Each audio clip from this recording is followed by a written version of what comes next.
My name is Clara Mendez, and I grew up in a house so quiet it could drown a person. Not the peaceful kind of silence, this one was hollow, heavy, and cold. My family forgot my birthdays, my achievements, and eventually, me. So I walked away without a word, and no one noticed. But what they didn't expect was that the quiet girl they ignored would build her own life, find her voice, and never look back. Sometimes revenge isn't loud, it's living free. Tell me, where are you watching from? Don't forget to like, comment, and subscribe for more powerful stories. People say silence in a home means harmony, but that's a lie. There's a kind of silence that isn't peaceful. It's empty, heavy, and cold. It hums through the walls and lodges in your chest until you want to scream just to prove you're still alive. That's the kind of silence I grew up with. I was the middle child, the invisible one. My older brother Julian was the golden boy, varsity basketball captain, perfect grin, the one who could do no wrong. My younger sister Tessa was the baby, spoiled, adored, the one who could shatter a vase and still be kissed goodnight. And then there was me, the quiet one who stopped asking to be noticed because it never made a difference. When I was 11, I believed if I got perfect grades, someone might finally care. So I studied till midnight, lined up my notebooks like soldiers, and brought home straight A's. But instead of praise, I got indifference. Julian got a car when he won a tournament. Tessa got an iPad for passing 6th grade. I got silence. Birthdays were worse. Sometimes there was a card, sometimes not. When I turned 15, my parents said they'd forgotten because the week had been hectic. That night, I sat on the edge of my bed staring at my phone, waiting for a single message that never came. It wasn't loud neglect, no screaming or slammed doors, just absence. Constant, unrelenting absence. So I adapted. I learned to make dinner for myself, to iron my own clothes, to take the city bus to school. At some point, it hit me that I could probably disappear for days and they wouldn't even blink. That realization didn't hurt the way you'd expect. It fascinated me. When I turned 17, I decided to test it. I didn't mention my birthday. I waited, just to see. Morning passed. Nothing. Evening came. Still nothing. Not a word. That night, I zipped my duffel shut and counted the cash I'd saved from working weekends at the used bookstore. Barely enough for rent, but enough for freedom. I didn't leave a note. I didn't slam the door. I just walked away. And no one called. Not that night, not the next week, not ever. At first, I kept checking my phone, waiting for the inevitable, "Where are you?" But the silence didn't change. They hadn't noticed. And that realization didn't break me, it freed me. Because if I could vanish that easily, maybe I was never theirs to begin with. So I promised myself that night, if they wouldn't check in, I wouldn't go back. The first days on my own weren't easy, but they were mine. I found a small apartment through a friend of a friend, a guy named Eli Navarro, 21, with messy dark hair and a guitar that took up half the living room. The place was old, cracked, and smelled faintly of damp wood, but the silence there was different. It didn't swallow me. It gave me space. I found a job 2 blocks away at Dottie's Diner, a cramped corner spot that smelled like burnt coffee and bacon grease. I worked morning shifts serving tables, then stayed late to help clean. It was chaotic, loud, and imperfect, but for once, my effort meant something. No one compared me to anyone. They cared if I showed up and did my job. That was all. That fall, I enrolled at community college. Financial aid covered part of it, and I scraped the rest together with diner tips and instant noodles. It was exhausting, but for the first time in my life, I felt like I was building something real. I didn't tell anyone about my family. When people asked where I was from, I let them assume. Some thought I'd aged out of foster care. Others figured I'd been kicked out. I didn't correct them. The truth that I had parents who simply forgot I existed felt too ugly to say out loud. Every now and then, a glimpse of normal life would hit me. A father helping his daughter with groceries. A mother laughing too loud at her kid's joke. Those moments stung, but I forced myself to look away. It had been months since I left, and no one came looking. That confirmed what I already knew. I hadn't left them. They'd let me go. The first morning in my new apartment, I woke up disoriented. Light leaked through bent blinds, dust motes drifting in the beam. For a second, I braced for that hollow silence, but it didn't come. This quiet belonged to me. Eli knocked on the door. "You alive in there?" "Barely," I groaned. Coffee's ready, he said, grinning.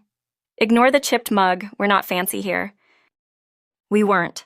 The apartment sagged in corners, the floorboards groaned, and the wallpaper peeled like dried skin. But it had a lock I owned the key to. That alone felt sacred. At Dottie's, I met Margot, the cook. She was in her 30s, tough as steel, and called everyone kid. The first thing she told me was, table 6 tips well if you smile like you mean it. And if you burn the toast, pretend it's artisanal. The owner, Gus, was a thin man with an obsession for neat ledgers and crispy hash browns. Toast is holy, he told me one morning without looking up from his receipts.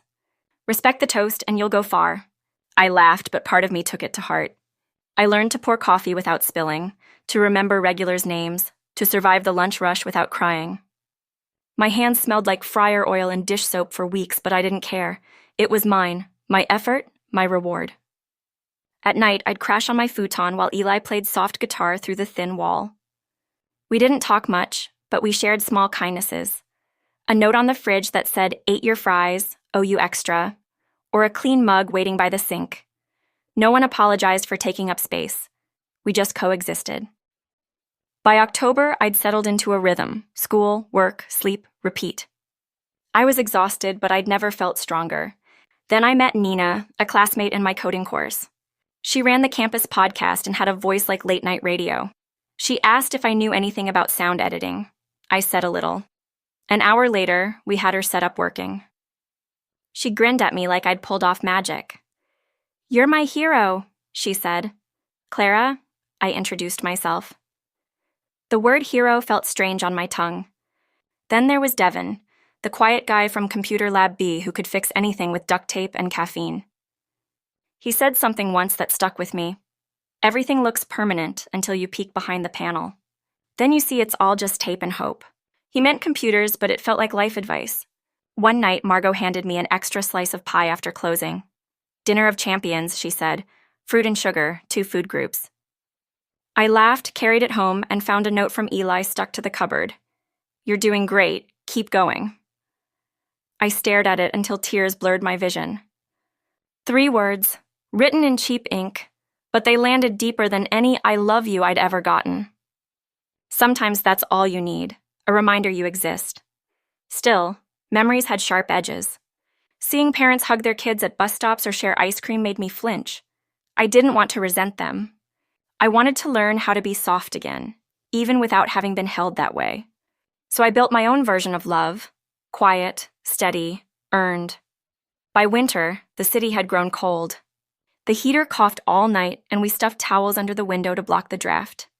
Eli played sad songs while I studied, and somehow it felt like home. I was finally learning the sound of peace, the good kind of silence, the kind that didn't mean being forgotten. Winter arrived with a sharp bite that settled into everything: the walls, the air, even the space between breaths. I spent most mornings hustling between the diner and campus, wrapped in a thrifted coat that smelled faintly of cinnamon and old rain. I didn't mind. The cold made me feel alive, like every step was proof I was still moving forward. Community college wasn't glamorous, but it was full of people who, like me, were rebuilding themselves from the ground up. Some were single parents balancing night shifts and homework. Others were veterans learning new trades. No one there was pretending to have a perfect life, and that honesty made it feel safe. In one of my programming classes, I sat next to a guy named Liam Ortega, the kind of person who always had a mechanical pencil behind his ear and a quiet grin that made you think he knew a secret he'd never tell. He worked at the campus tech help desk and had the patience of a saint. Whenever someone's laptop froze or printer jammed, he leaned in with that calm voice. "Let's fix it together."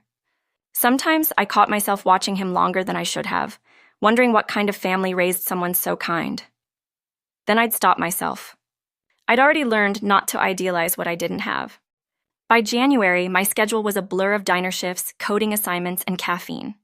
I'd come home after midnight, feet aching, and find Eli asleep on the couch, guitar balanced across his chest. The apartment was always a little too cold, but when I wrapped myself in a blanket and listened to the city hum outside, it felt like mine: small, imperfect, but safe. One Friday morning, I found a letter in our mailbox addressed to Resident. Normally, I'd toss junk mail, but this one was from a nearby art school advertising evening classes. Digital illustration, first class free, it read. Something about it caught me off guard. I hadn't drawn in years, not since I was a kid sketching in the corner while my parents cooed over Tessa's school play. I used to love it, the quiet focus, the way lines built worlds no one else could take from me. That weekend, I went. The classroom smelled like acrylic paint and printer ink.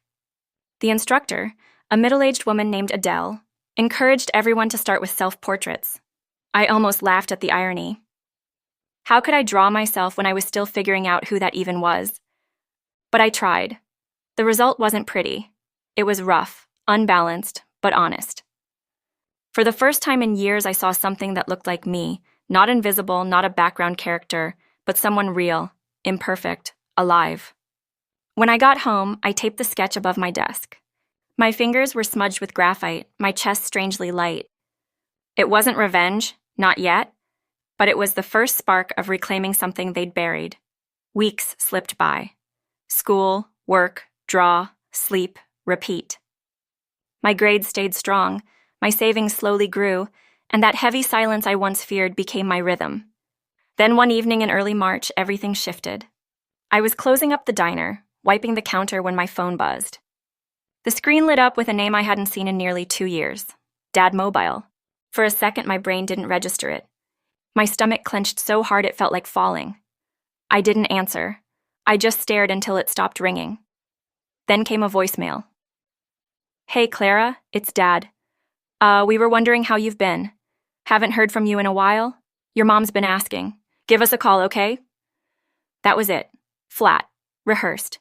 Not a hint of apology. My hands trembled, not with sadness, but with disbelief. 2 years of silence, and that's all he had to say? I didn't call back. 2 days later, a new message popped up, this time from Tessa. Dad's been trying to reach you. You should talk to him. It's important. Important. That word lodged itself in my mind like a splinter. Important could mean anything. Someone was sick, someone died, or maybe they just wanted to drag me back into their orbit now that it suited them. I ignored it. That night, I couldn't focus on my assignments. The memories kept circling, empty birthdays, untouched dinners, the steady drip of indifference that had shaped me. I remembered sitting at that kitchen table, invisible while everyone else laughed. And now they wanted me back? No, not like this. Still, curiosity is a dangerous thing. By the third message, I was too restless not to find out. My dad's text read, Please, just 1 hour. Meet me at Harper Cafe tomorrow. We need to talk. I stared at it for a long time before replying. 1 hour, nothing more. When I told Eli, he frowned. You sure you want to open that door again? I just want closure, I said, though even I didn't believe it. The next afternoon, I sat in the cafe, every muscle tense. The air smelled like espresso and baked sugar. My hands wouldn't stop shaking. When the door opened, I recognized my father instantly. Same posture, same tired frown, but grayer, smaller somehow. He spotted me and gave an awkward wave before sliding into the seat across from me. Clara, he said softly. You look good. I nodded but said nothing. After ordering coffee, he cleared his throat. It's been a while. 2 years, I said flatly. He winced. We were surprised when you left. You didn't say anything. Surprised? The word scraped my throat like glass. I was gone for months before you even noticed. He blinked, caught off guard. We thought maybe you were staying with a friend. Then things got busy and, well, time just passed. Busy. That was his excuse. Busy forgetting me. He rambled for a while about how the house wasn't the same without me, how Tessa was in college now, how Mom still asked about me sometimes. But every word rang hollow. Finally, I interrupted. Why are you reaching out now? He looked down at his cup. Your grandmother passed away last week. We're trying to reconnect as a family. There it was, the truth, simple and sharp. This wasn't about me. It never had been. I'm sorry about Grandma, I said quietly. But that doesn't change anything. His eyes widened. You don't mean that. I do, I said, standing. You don't get to ignore me for years and then pull me back when it's convenient. Clara. No, I cut him off. You forgot me once. Don't worry. I won't make it hard for you to forget again. I left before he could reply. The cold air outside hit like clarity. My hands shook, but not from nerves. This time it was adrenaline, the kind that comes when you finally stop running and face the ghost head-on. When I got home, Eli was sitting on the couch, strumming quietly. He looked up. "You went, didn't you?" I nodded. "Yeah." "How'd it go?" I sat beside him, curling my hands around the coffee mug he slid over. "He didn't say sorry. He just wanted me back because Grandma died." Eli exhaled through his nose. "Sounds about right." I told him no. A small smile tugged at his mouth. "Good." I didn't cry that night. For the first time, I didn't even feel sad. I just felt clean. Like someone had rinsed the last trace of guilt off me. The next morning, my phone buzzed again. Another message from Dad. "We should have handled things differently. Mom wants to see you too." Then Tessa followed up with, "Dad's hurt. You didn't have to be so cold." Cold. That word made me laugh. I'd spent years burning myself alive for their warmth. Now that I refused, I was suddenly cold? No, I wasn't cold. I was done. That night, I typed a short reply. "I hope you're both well. I've built a life I'm proud of. Please respect that." I read it 3 times before hitting send. No explanations, no begging for understanding, just boundaries. When the phone went silent again, it wasn't the old silence. It wasn't punishment. It was peace. Spring uncurled itself from the cold like a fist slowly opening, and with it I felt my life shift from survival into something steadier. I kept my head down. Classes, shifts at Dottie's, little freelance jobs that came through Nina's podcast network when she introduced me to nonprofits desperate for simple websites. They paid in small invoices and grateful emails, not enough to make me rich, but enough to remind me I could turn effort into progress without anyone's permission. Devin helped me rewire an ancient laptop fan so it stopped screaming during Zoom calls, and Eli learned the exact moments to pluck a bright cord that made me laugh when my shoulders crept toward my ears. Even the diner felt different after the cafe confrontation. Margot slid me a plate one morning, 2 eggs, a slice of holy toast cut on the diagonal, and said, "Kid, you look lighter." I hadn't noticed until she said it. I did feel lighter, like I'd finally put down a suitcase I'd been carrying since childhood. The bag wasn't empty now. It just held things worth the wait. Lesson printouts, a small set of pencils for sketching after midnight, and the steady belief that I didn't have to be chosen to matter.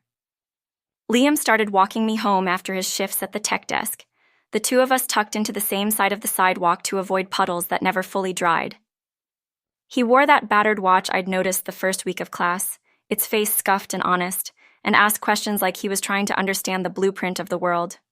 He didn't ask about my family. He asked about my code. Why I wrote it the way I did.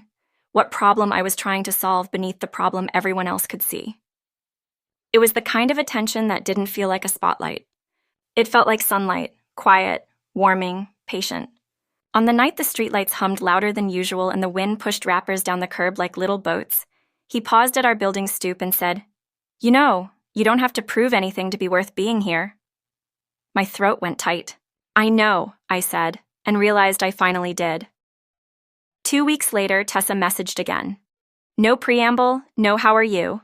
Just, "We're sorting Grandma's things. Mom wants everyone there. Can you come Sunday?"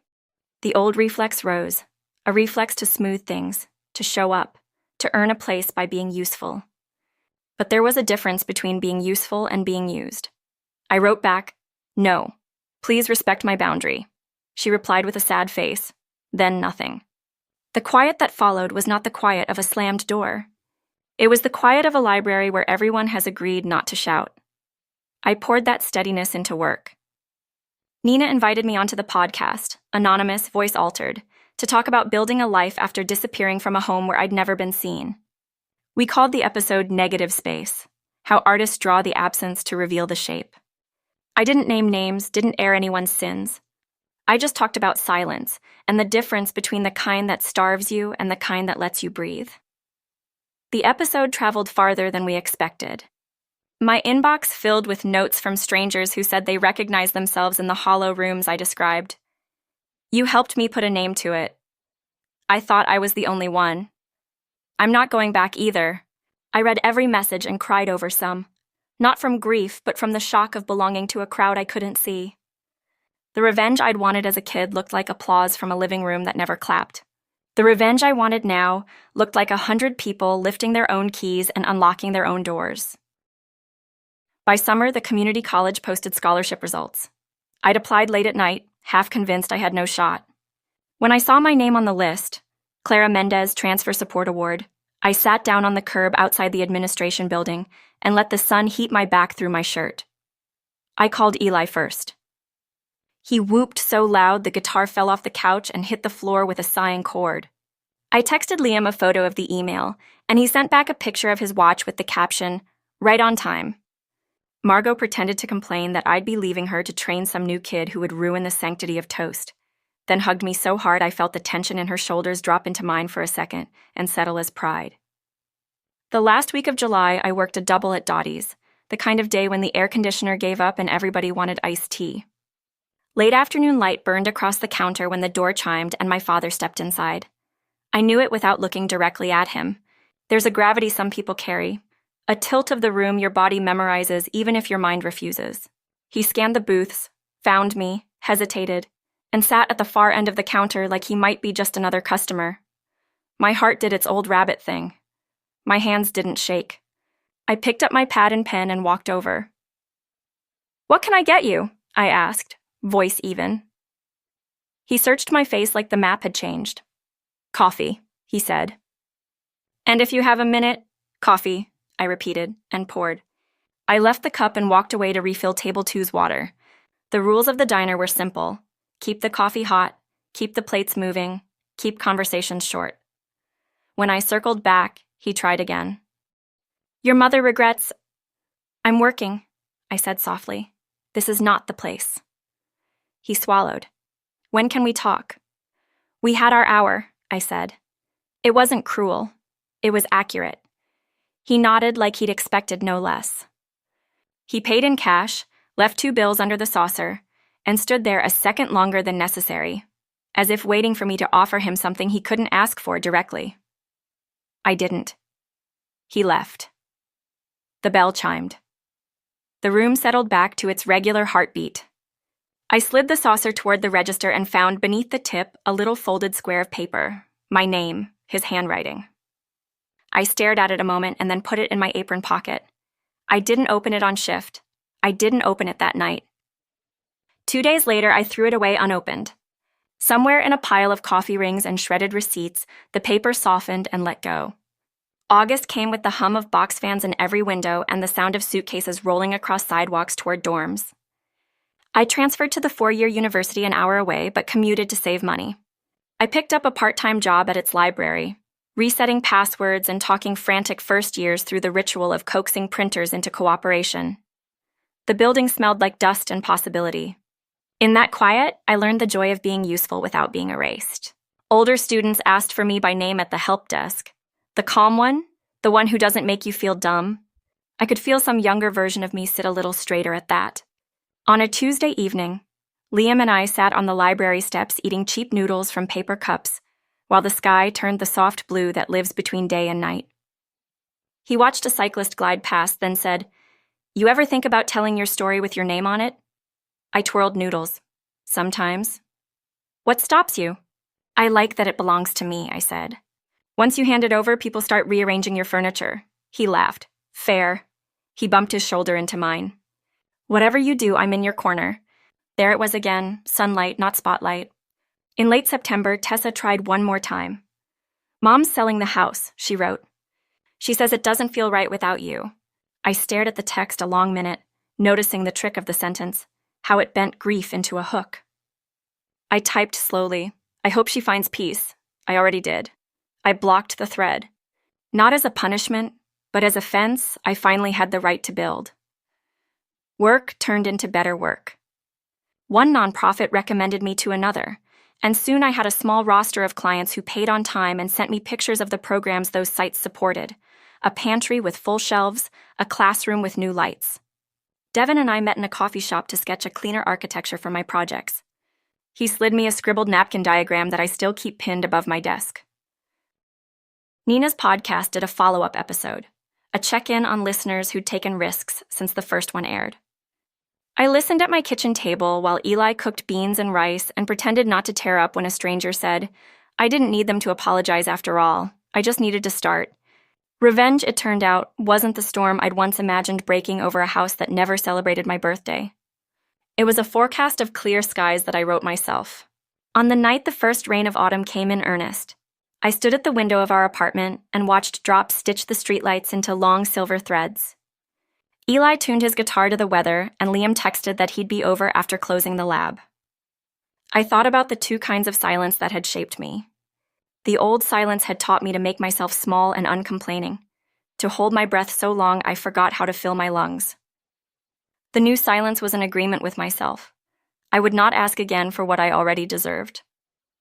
I would spend my hours like money I could account for, investing in work that mattered, and people who stayed because they wanted to, not because it made a photo look complete. A week later, a letter arrived with the university seal. Scholarship renewal confirmed. I held it up to the kitchen light, the paper glowing a little, and felt something I hadn't known how to name as a child settle into place now that I was older and steadier. It wasn't triumph, it wasn't even relief. It was recognition. I knew the person who had earned this because she had built herself in plain sight of no audience, because she had walked out and then kept going, because she had learned to be a witness to her own life. I don't think my mother will ever call. If she does, I know what I'll say. I wish you well. I hope you find what you need. I already did. That's not a door slammed. It's a door that never locked me in again. Some nights, I imagine the old house with its tidy lawn and its rooms arranged to prove a picture of contentment. I imagine a light left on in the hallway, just in case. Then I turn back to this apartment with its peeling paint and laughter, and the smell of toast I learned to treat like a sacrament, and I know which light is mine. In the end, my revenge wasn't a dramatic scene or a courtroom speech or a slow-motion montage of regret playing on the faces that once looked through me. My revenge was quieter and I think sharper. I became someone whose worth didn't depend on being seen by the people who refused to look. I learned the weight of my own name when I said it to new friends and watched them carry it carefully. I chose a future that didn't need permission slips signed by ghosts. And on a cold morning when the heater coughed itself awake and the city exhaled steam from every grate, I locked my door on the way out, slid the scholarship letter into my backpack, and headed down the stairs toward a life that had been mine all along, waiting patiently at the edge of the map until I was brave enough to draw it in.